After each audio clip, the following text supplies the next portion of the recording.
Hello, this is Father Paul, and I'm glad we're taking this journey together to read the Bible in a year. Yesterday we read about the genealogy of Noah and his family, and how he built the ark. Today we'll get to read about the great flood and the promise that God makes with Noah afterwards. Let's begin. Today's reading is Genesis chapter 7 and 8. Chapter 7. Then the Lord said to Noah, "Come into the ark, you and all your household, because I have seen that you are righteous before me in this generation. You shall take with you 7 each of every clean animal, a male and his female, 2 each of animals that are unclean, male and female. Also 7 each of birds of the air, male and female, to keep the species alive on the face of all the earth.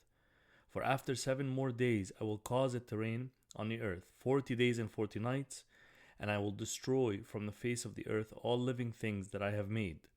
And Noah did according to all that the Lord commanded him.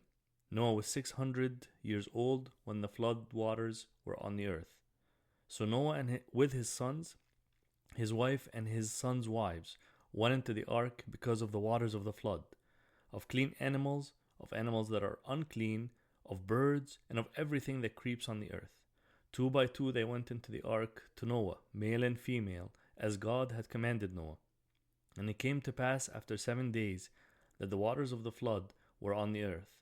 In the 600th year of Noah's life, in the 2nd month, 17th day of the month, on that day all the fountains of the great deep were broken up, and the windows of heaven were opened, and the rain was on the earth 40 days and 40 nights.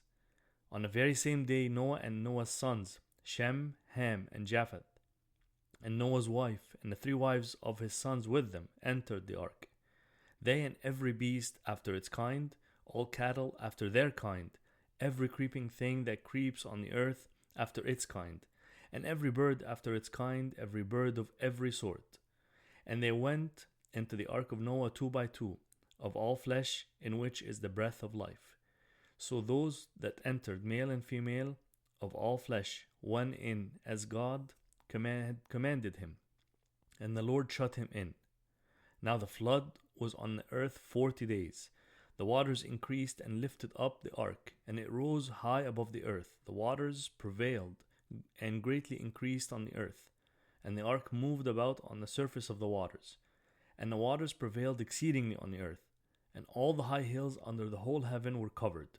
The waters prevailed 15 cubits upward, and the mountains were covered, and all flesh died that moved on the earth, birds and cattle and beasts and every creeping thing that creeps on the earth, and every man, all in whose nostrils was the breath of the spirit of life. All that was on the dry land died. So he destroyed all living things which were on the face of the ground, both man and cattle, creeping thing and bird of the air. They were destroyed from the earth.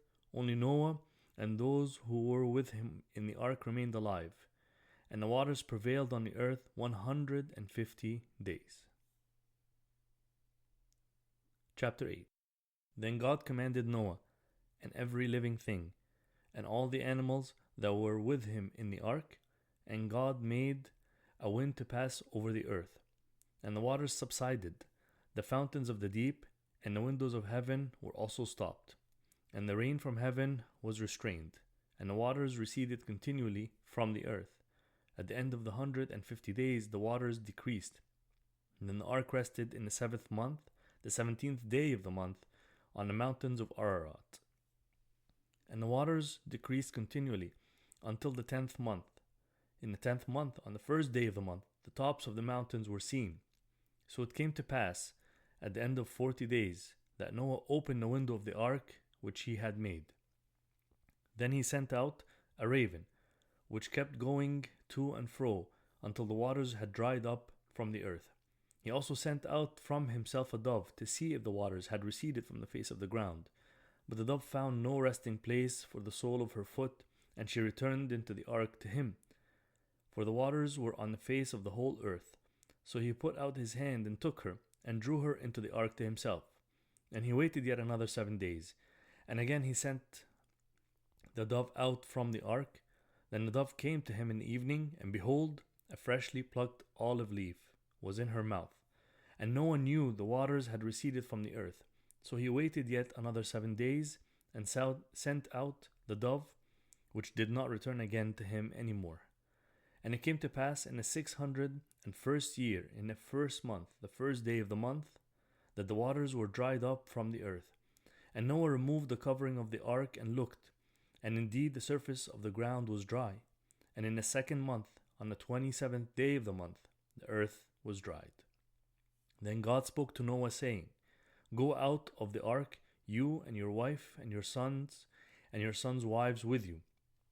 Bring out with you every living thing of all flesh that is with you, birds and cattle, and every creeping thing that creeps on the earth, so that they may abound on the earth and be fruitful and multiply on the earth.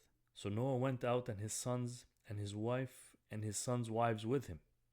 Every animal, every creeping thing, every bird, and whatever creeps on the earth, according to their families, went out of the ark.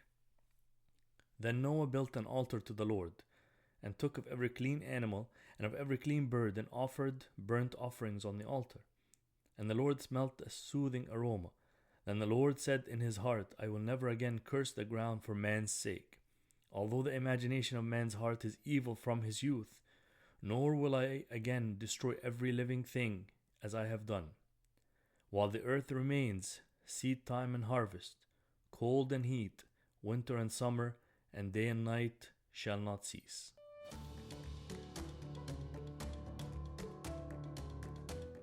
I hope you enjoyed today's reading as much as I did, and I look forward to seeing you again tomorrow to continue on our journey. God bless you and have a great day.